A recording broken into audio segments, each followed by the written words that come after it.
پیغمبر صلی اللہ علیہ وآلہ وسلم وحی کے پڑھنے کے لیے اپنی زبان کو تیز تیز حرکت نہ دیا کرو کہ اس کو جلد سیکھ لو.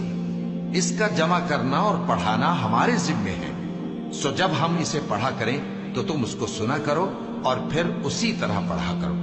پھر اس کے معانی کا بیان بھی ہمارے ذمے ہے. مگر لوگو، تم دنیا کو دوست رکھتے ہو اور آخرت کو چھوڑے دیتے ہو. اس روز بعض چہرے رونق دار ہوں گے، اپنے پروردگار کی طرف نظر کیے ہوئے ہوں گے، اور بہت سے چہرے اس دن اداس ہوں گے، خیال کریں گے کہ ان کے ساتھ کمر توڑ معاملہ کیا جائے گا.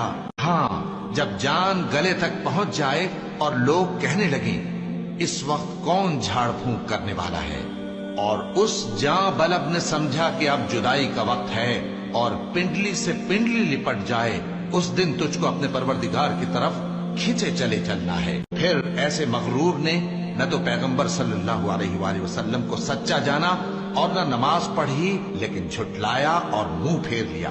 پھر اپنے گھر والوں کے پاس اکڑتا ہوا چل دیا. خرابی ہے تیری، خرابی پر خرابی ہے، پھر خرابی ہے تیری، خرابی پر خرابی ہے. کیا انسان یہ خیال کرتا ہے کہ اسے یوں ہی چھوڑ دیا جائے گا؟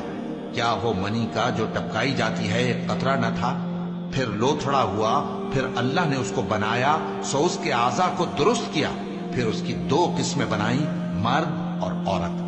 کیا اس کو اس بات پر قدرت نہیں کہ مردوں کو زندہ کر دے؟